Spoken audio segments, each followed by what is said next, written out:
காம்ப்ளெக்ஸ்ல military எய்டெல்லாம் இருந்ததாகவும் அந்த இடத்துல தீப்பிடிச்சு எரிய ஆரம்பிச்சிருக்கு அப்படிங்கிறதோட சொல்லப்படுது. ஏதோ ஒரு ஆக்சிடென்ட் நடந்திருக்கு அப்படிங்கிறதோட சொல்றாங்க. இது ப்ரிலிமினரி ரிப்போர்ட்ஸ் தான்.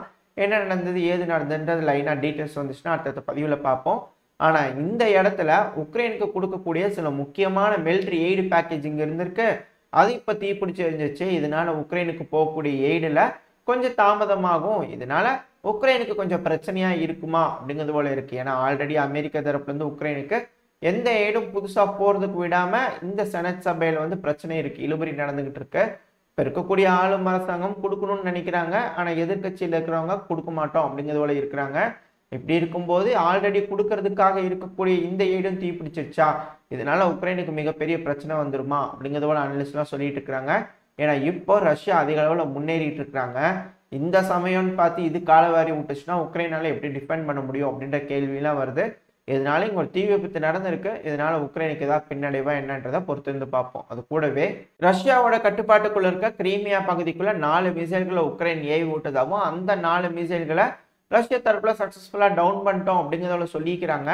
ஆனா அங்க ஒரு வெடி விபத்து ஏற்பட்டிருக்கு அப்படிங்கிறது போல வீடியோ பதிவெல்லாம் உள்ள இருக்கக்கூடிய அந்த ரஷ்யாவோட கிரீமியா பகுதிக்குள்ள இருக்கக்கூடிய லோக்கல் சோர்சஸ்லாம் வருது. அதெல்லாம் வச்சு பார்க்கும்போது கிரீமியாக்குள்ள இருக்கக்கூடிய சில ஏர் டிஃபென்ஸ் சிஸ்டம் மேல, முக்கியமான இண்டஸ்ட்ரியல் காம்ப்ளெக்ஸ் மேல தாக்குதல் நடந்திருக்கு, சில இடங்களில் தீ விபத்து நடந்திருக்கு அப்படிங்கிறது தெரிய வந்திருக்கு.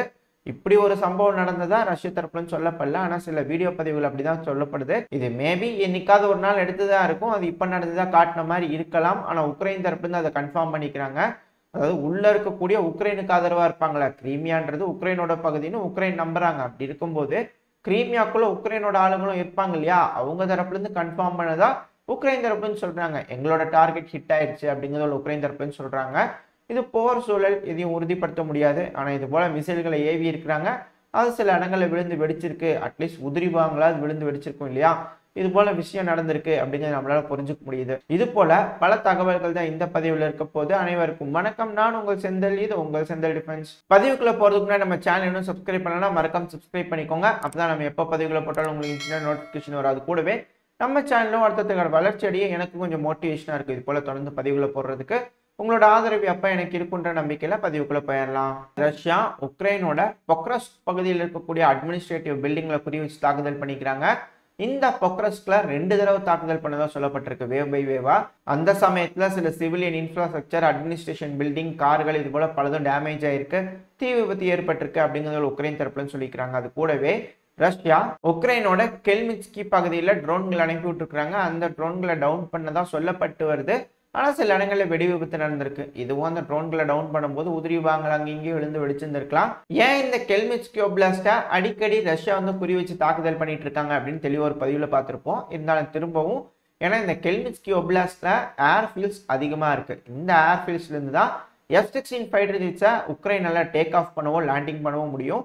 இல்ல அந்த F-16 மெயின்டைன் பண்ணணும்னா அது இந்த கெல்மிட்ஸ்கி ஒப்லாஸ்ட்ல தான் பண்ண முடியும். ஏன்னா அதுக்கான ஃபெசிலிட்டி இங்க இருக்கு.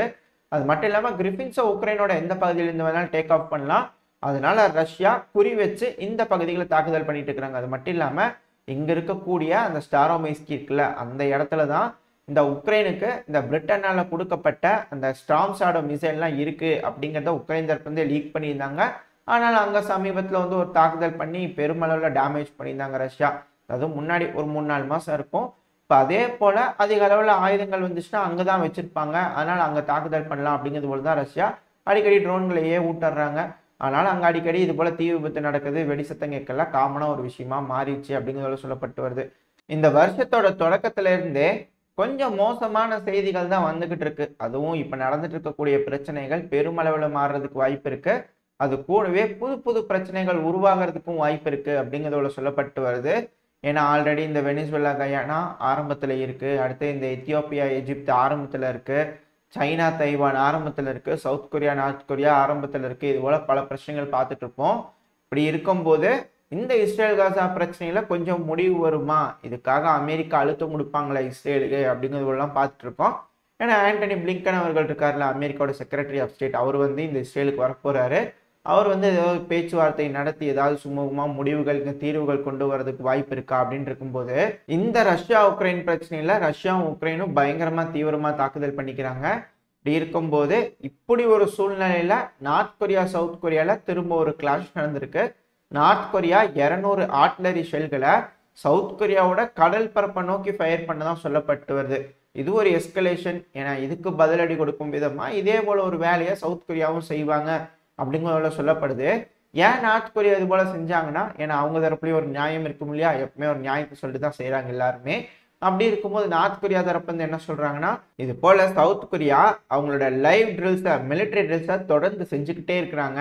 அதுக்கு கண்டனம் தெரிவிக்கும் விதமாகவும், ஏன்னா அடிக்கடி இந்த அமெரிக்காவோட சேர்ந்துக்கிறது, ஜப்பானோட சேர்ந்துக்கிறது, இது போல பல வேலைகளை சவுத் கொரியா செஞ்சுட்டு இருக்கிறதுனால நார்த் கொரியாவுக்கு பிடிக்காதனால அவங்களோட கண்டனத்தை தெரிவிக்கும் விதமா இது போல செஞ்சுக்கிறாங்க. இதனால இது போல ஃபயர் பண்ணும்போது அது பக்கத்துல இருக்கிறது சவுத் கொரியாவோட ஒரு ஐலாண்ட், இந்த தீவை நோக்கி தான் லான்ச் பண்ற மாதிரி பண்ணிக்கிறாங்க.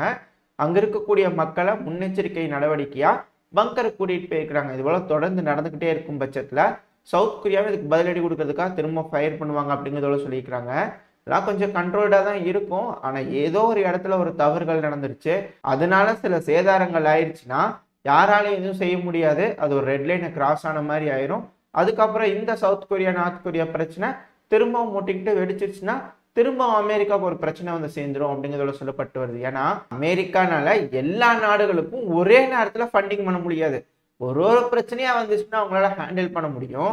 இந்த உலகத்துல இருக்கக்கூடிய எல்லா பிரச்சனையும் ஒரே நேரத்துல வெடிக்கும் போது அமெரிக்கான்ற ஒரு நாடுனால எல்லா நாடுகளுக்கும் உதவிட்டு இருக்க முடியாது இல்லையா. இதனால அமெரிக்காவுக்கு ஒரு பின்னடைவு வரும், அமெரிக்காவோட நட்பு நாடுகளுக்கு ஒரு பின்னடைவு வரும். இதை வச்சு சைனா வேணுங்கிற காரியங்களை சாதிச்சுக்கலாமா, இல்ல சைனாவோட உந்துதலின் பெயரால நார்த் கொரியா இது போல செய்யறாங்களா அப்படின்ற கேள்விதான் வருது. ஏன்னா சைனாவோட ஜி ஜின்பிங் அவர்கள் இந்த வருஷத்தோட தொடக்கத்திலேயே சொல்லிக்கிறாரு, இது போல தைவானை வந்து நம்ம முழிக்கலாம் அப்படிங்கிறதோட சமிகைகள்லாம் இருக்கு இதோட சொல்லிட்டு இருக்கிறாங்க. ஒரு ஸ்பீச் வச்சு பார்க்கும்போது கண்டிப்பா சைனா தைவான் எடுத்துக்குவாங்க அப்படிங்கிறது போல தெரிய வருது. இப்படி இருக்கும்போது நார்த் கொரியா சவுத் கொரியா இங்க பிரச்சனையை ஆரம்பிச்சு விட்டு அமெரிக்காவை கொஞ்சம் இங்க வாப்பா, கொஞ்சம் செலவு பண்ணு, எல்லாம் ஜீரோ ஆகட்டும், உனக்கு எத்தனை நாட்டுக்கு தான் நீ தருவின்னு நானும் பார்ப்பேன் அப்படிங்கிறது போல எல்லா பக்கத்துலயும் பெருசாகிட்டு இருக்கும்போது இந்த சவுத் கொரியா நார்த் கொரியால கொஞ்சம் பிஸியா வச்சுக்கிட்டாங்கன்னா கொஞ்சம் அமெரிக்கா வீக் ஆவாங்களாம்.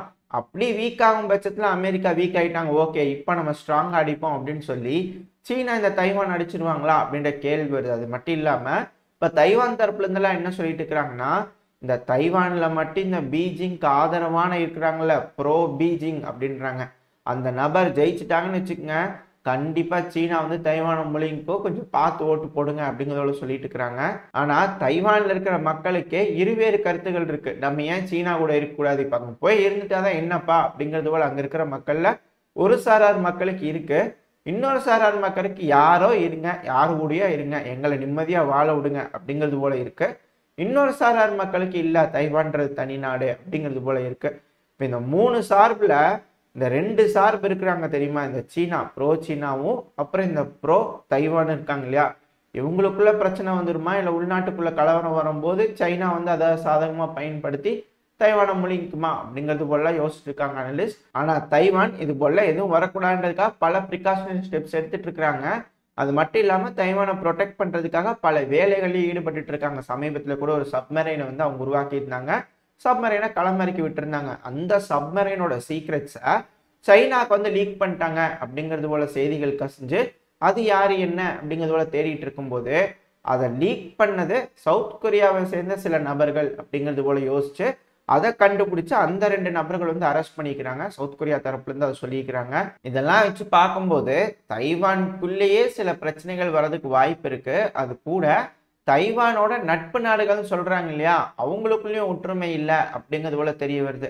இதனால தைவானுக்கு கொஞ்சம் பின்னடைவா இருக்கும். ஒரு வேளை சைனா எதிர்த்து வந்தாங்க அப்படின்னா இப்போதைக்கு தைவானுக்கு நேரம் சரியில்லை அப்படிங்கிறதுல சொல்லப்பட்டு வருது. இந்த பதிவு எப்படி இருந்துச்சு, உங்களுக்கு பிடிச்சிருக்கா, பிடிச்சுன்னா லைக் பண்ணுங்க, உங்க ஃப்ரெண்ட்ஸ் அண்ட் ஃபேமிலியோட ஷேர் பண்ணிக்கோங்க. அது கூடவே மறக்காம இந்த பதிவு எப்படி இருந்துச்சுன்னா உங்களோட கருத்துக்களை கமெண்ட் செக்ஷன்ல சொல்லிடுங்க. இந்த பதிவு நல்லா இருந்திருக்குன்ற நம்பிக்கையில் அடுத்த பதிவில் உங்களை சந்திக்கிறேன். அது வரைக்கும் ஸ்டே சேஃப், பை பாய்.